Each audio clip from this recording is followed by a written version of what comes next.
The iLLANOiZE app is available now on Apple and Google Play Store. Download the app, get the latest news, stream our podcasts, watch interviews, and listen to iLLANOiZE Radio live. Download the app right now. This is iLLANOiZE Radio with Biko, iLLANOiZE Jones, and Pretty Riot. Going down right now. We bring some of the illest guests from around the city and globe, and the guest we're bringing in today so happens to win our Let's Get Social showcase. He won a slot on there, did his thing, did an amazing job. Like, we finna get into him right now. His name is Ano Banks. Thank you. Man, how are you doing, my brother? I'm doing good, bro. I can't complain a bit. Cool. I can't complain a bit. Cool. Yeah, let's get your mic adjusted. Now, since I started the conversation off with Let's Get Social, how did you actually hear about Let's Get Social? I started following y'all Instagram page, but that was through D2X.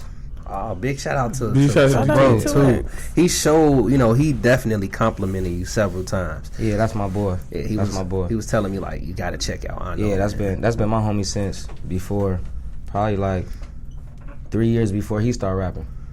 I cut hair at the shop he come to, so I know him through the barbershop through Riverdale. So have you cut his hair before? Yeah. Line and taper, but he go to Big B. Okay. Shout out Big B, because Big B coming up too.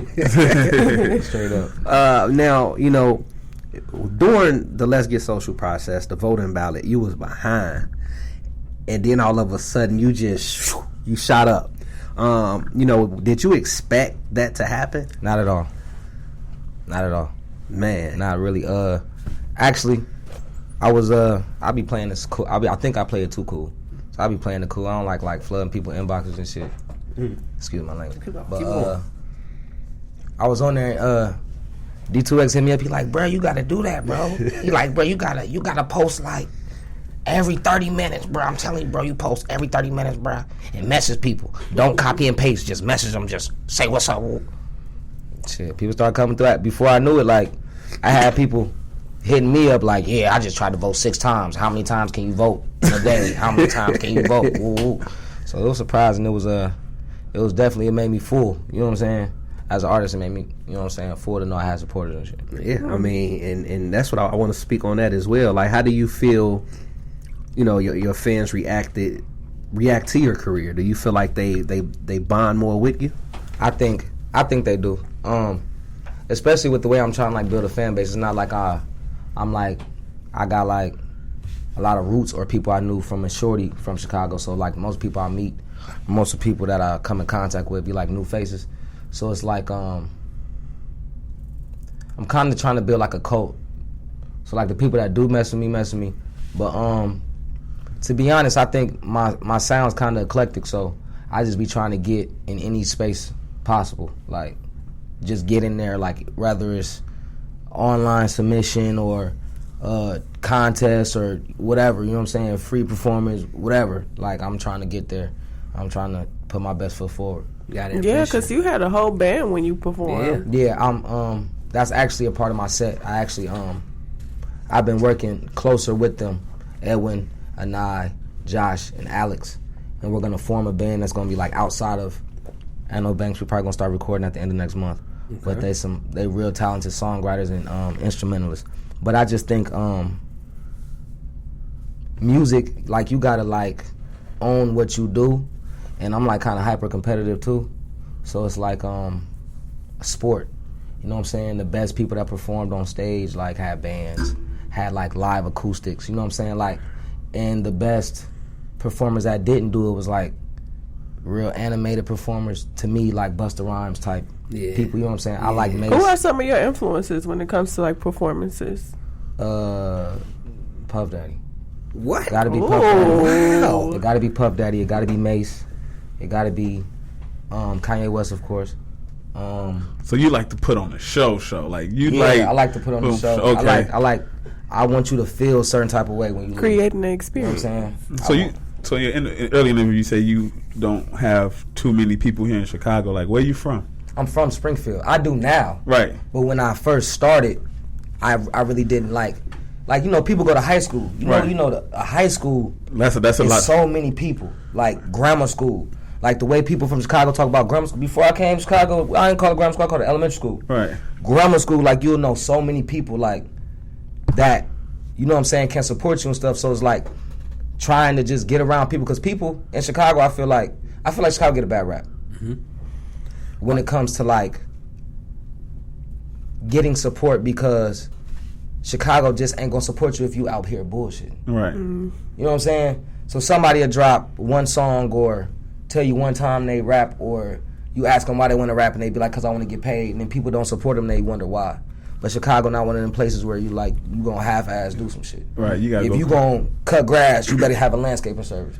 You know what I'm saying? If you gonna rap, you better be dropping a video every 90 days. Or I want to see you in the studio. And if it's somebody that love you or appreciate you, they gonna be coming to ask. If you told them that's your passion, they gonna come and ask you about it.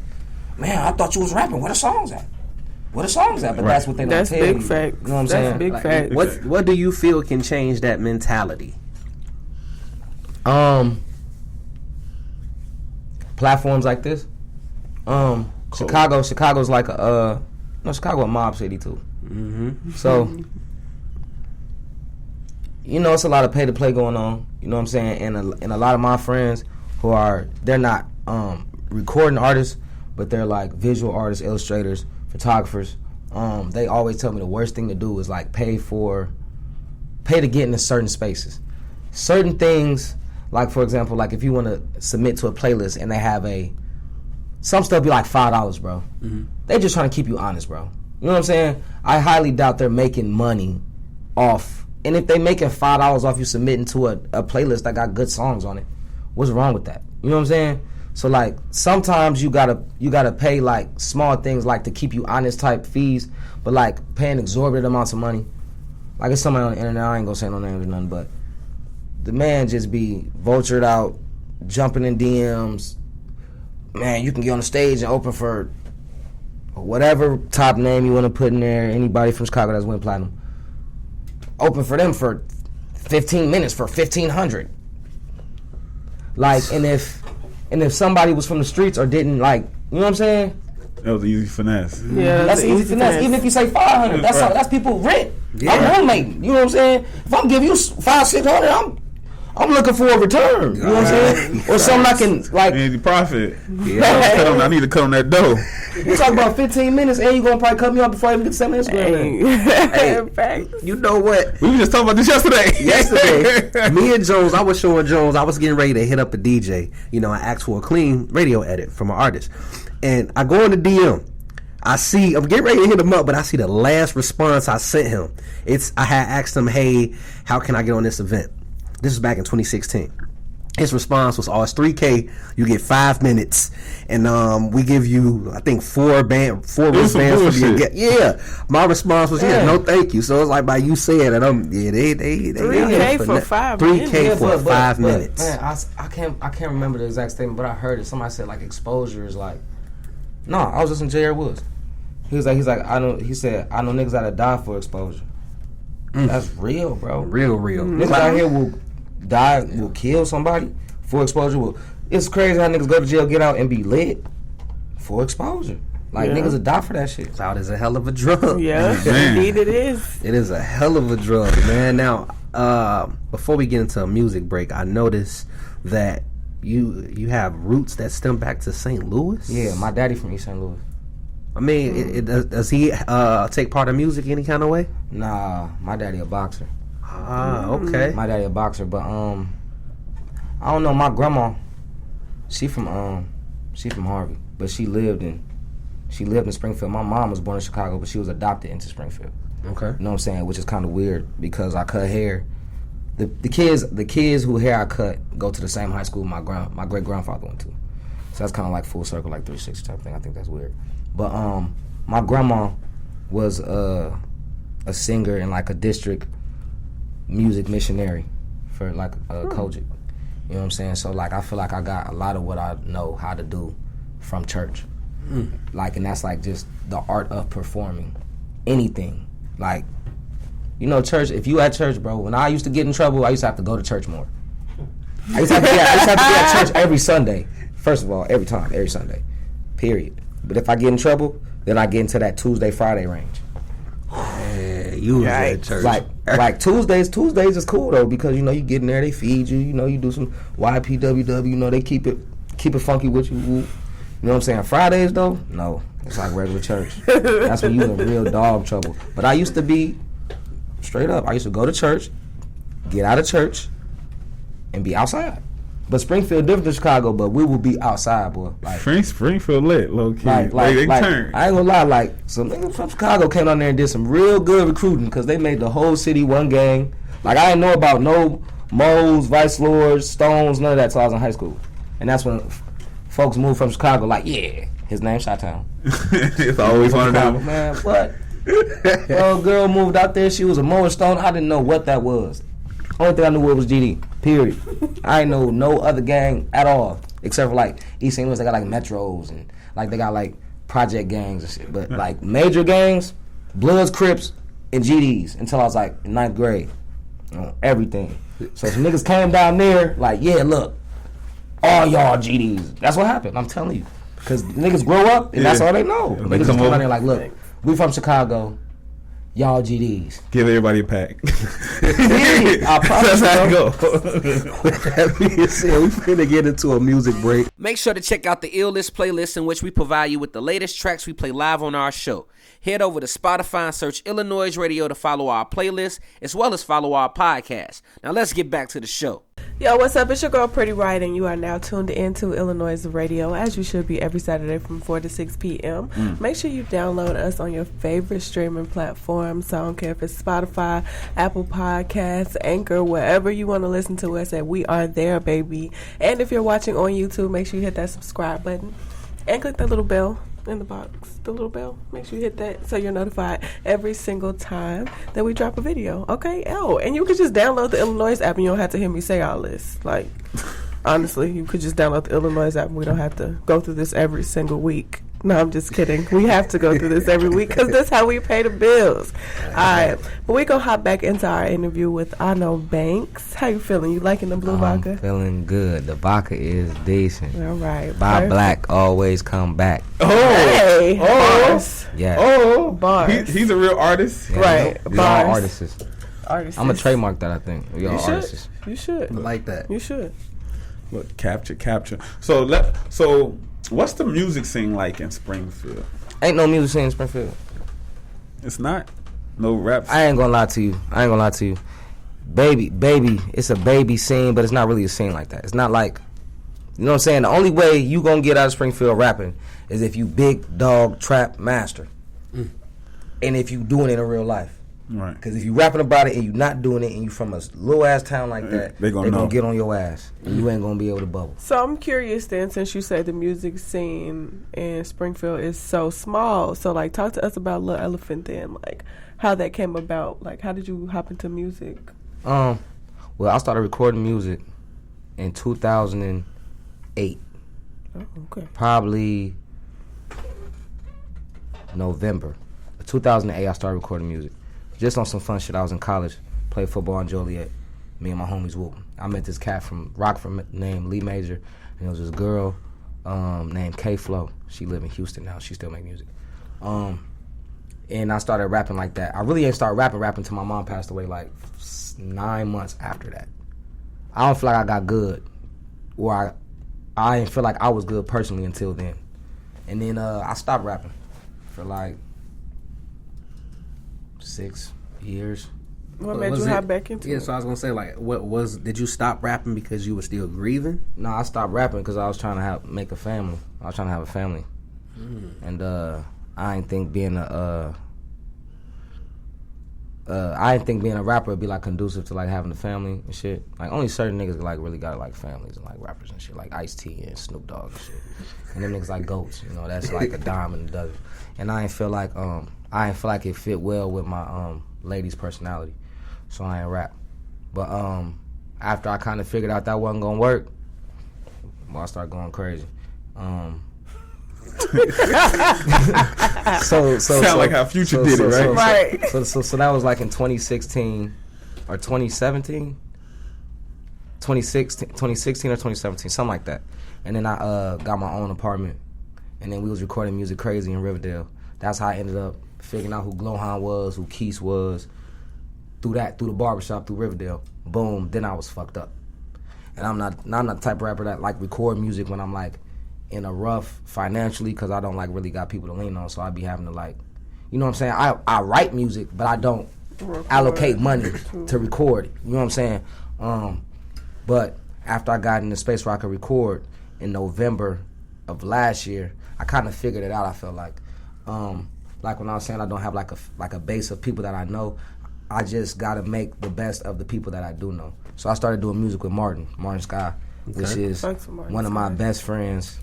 One of my best friends, actually on Dirt, Evan Brown, from Springfield. That's my boy. That's been my boy since like 7th grade. He cool with Martin. He do photography. Okay. He used to be Saba's tour photographer. But he got the clothing line actually on Dirt. If you ever see the skull with the smoke, that's Dirt. Okay, I've seen it. But yeah, he know Martin, so that's how I met Martin. And then we started doing music together, but it's weird because we didn't do it before, but I feel like I wasn't in the space where I can make music with Martin, because the flow that I got now, I feel like it came out of necessity, like because I don't feel like I was doing what I needed to do to be heard. So like it just came out of necessity. Like I made a song called Catalyst and I kind of sang, and then during the time when I was writing music and not recording, that's where the that's where that comes from. Yo, I love that ad-lib, man. I love that ad-lib, man. It's like when you come on the track, instantly we know it's you. Yeah. You know what I'm saying? It wasn't. It was so hard. I struggled with like a Common flow, Big Sean flow, Kanye flow. So, like, I mean, what set in that led you to, understand that you found yourself, your sound? Give and Go. The first song I did with Martin. Give and Go. Like, before that, I never did a song that sounded like that. I never did a song with that flow where I, like, jumped in. Give and Go. I did Give and Go, and then I went to an open mic at the Little Black Pearl, and they had a live band. They so cold, bro. You could play them the song, bro, and they'll play it live, bro. You give them the song on the phone, and the bass player be like, oh, yeah. And they'll say the instrumentalist talk, yeah, that's a beat to a Then they'll play the shit. And then they played it, and I performed it with a band for the first time. I'm like, oh, man. That's it. Like, that's when you realize a yeah. band can change the atmosphere of a performance like that. Yeah, it makes you make your voice melodic, and that's really what artists aim to do when they use like voice correction or autotune. They're trying to sing, they're trying to rap with melody, or rap with, you know what I'm saying? It forces you to do it with a guitar. Like, it could be a rapper that you don't even think that's good. That's good. I seen Blueface with a ukulele and he looked good. I know what you're talking about. Yeah, buddy. I forgot his name. Yeah. Like you hear NBA Youngboy or NLE Choppa on it. Now you know why they're where they are, because that's how they sound. You wouldn't think, but they really sound like that.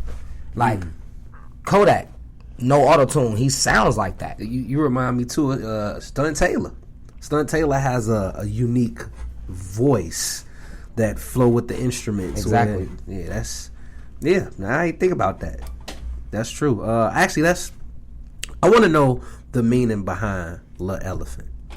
Luh Elephant is like, I feel like, I'm like kind of spiritual and shit. So like, I feel like if I was an animal, I'd be an elephant. Like, I'd be a small one, like a dwarf-sized elephant. Like, okay. Because like, I feel like I'm solid, I'm heavy, I'm grounded. You know what I'm saying? But like, I'm not necessarily big in all spaces, but I'm always big in my space. Like, I could be like I got you. And then also like, I can be like, elephants are like protectors, bro. You know what I'm saying? You can ride an elephant. You can receive water, which is God's nourishment from an elephant, straight onto you. He can pour some for itself. You know what I'm saying? And also, like, they can cause ruckus. You could be an elephant in a china shop. You know what I'm saying? You could be the elephant in the room, and they not even know until I open my mouth. You know what I'm saying? And I think that's just because I always had like an underdog type. Wow. You know what I'm saying? He just broke that down. I knew it was a meaning behind it, because I'm like, this is a very unique EP title. that was one thing I really wanted to understand more of, was that title. And damn, you just gave me a brighter thought towards that. I mean, what was the recording process like behind Luh Elephant? It was quick. I feel like I was just in the space. It was the first time I had been ever in my life been performing, like been performing music that I've written. Like I was fucked up when I wrote Coaster, bro. I was sleeping in my car, bro. When I wrote Coaster, I was sleeping in my car, bro. And by the time I was ready to record Coaster, I had my own crib. You know what I'm saying? Like, I could look out for people that you know what I'm saying? Like, so it was like I had been making music, I had been writing music, but it was like it was aged. You know what I'm saying? It was aged. So when I got to that point, I would get.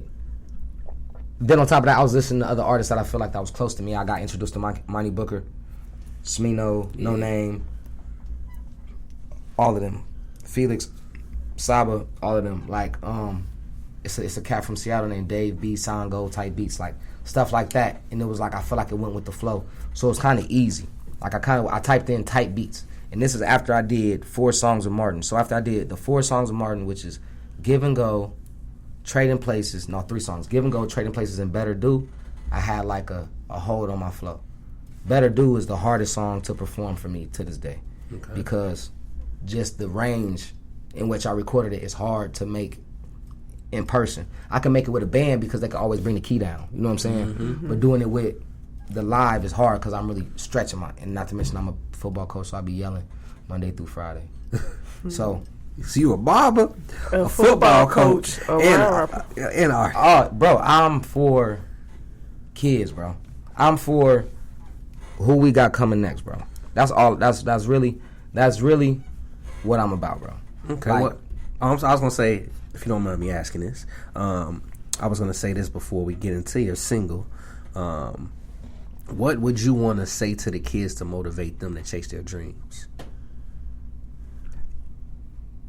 I could show them better than I could tell them. I ain't gonna lie to you. It's I'm a demonstrative person, bro, and the same things that get me hired get me fired most times, bro. Like the love that I show be real love, but when I be the frustration I show be real too. So I could tell them and they be whoa. But really what really gets them is if I tell them and then I do it. You know what I'm saying? If I say I'm finna do a video, then I do it. Then they see it and they like, it's not that hard, or I'm finna coach and I'm finna do it. It's not that, you know what I'm saying? Because I made a song called Art, and I said living life ain't, it's an art to it. Living life ain't hard, it's just an art to it. Like, and that's the thing, I think people get too caught up in trying to tell a kid what they can do to chase their dreams instead of chasing their own. You know what I'm saying? Yeah. So when a kid gets to a point where it's, a lot of times with us, because we don't have financial backing, we don't have, you know what I'm saying, parents that come from money or things like that. We don't have, so when it hit the fan, we got to go get a job. You know what I'm saying? We got to go work 10 hours, 12 hours. You know what I'm saying? That beats you down. So if you show them that no matter what, because I was driving the Uber, bro, sleeping in my car, and I'm still trying to make music. I'm still, son, you hear this? You like this? Yeah, I like that, daddy. You know what I'm saying? So you got to show them that it's healing in it, because if it's not healing in it, if it's just, I want to just chase my dream because I want to get famous from it, then that's something that's different. You got to show them the healing and the love and like how it helps you value yourself more and shit like that behind the creation of any art or anything like shooting a jump shot. Anything. You can't just be shooting a jump shot to get money or running the football to get money because you'll be Ricky Williams. You know what I'm saying? Mm-hmm. If you love it, you can be Tom Brady. Still playing at the age of 42. Man. Period. I mean, let people know where they can find Luh Elephant. No, I was scratching. Like we was in school or something. No, he just touched some shit. You gotta come back to earth. Come back to earth. Let people know where they can find Luh Elephant. Let people know where they can find you on all your social media sites, and we gonna spin your joint Wi-Fi. Yeah, you can find me anywhere. ANO Banks with a $, BANK $, or BANKS. The $ probably so. But anywhere that's Spotify, Apple Music, YouTube, Instagram, anywhere you can find me there. Luh Elephant is streaming everywhere, and I just dropped a single called Sky High with Martin Sky on September 11th, and the video's coming out Monday the 16th via YouTube. Shout out my boy Garcia Quintero for shooting it, you know what I'm saying? And that's about it.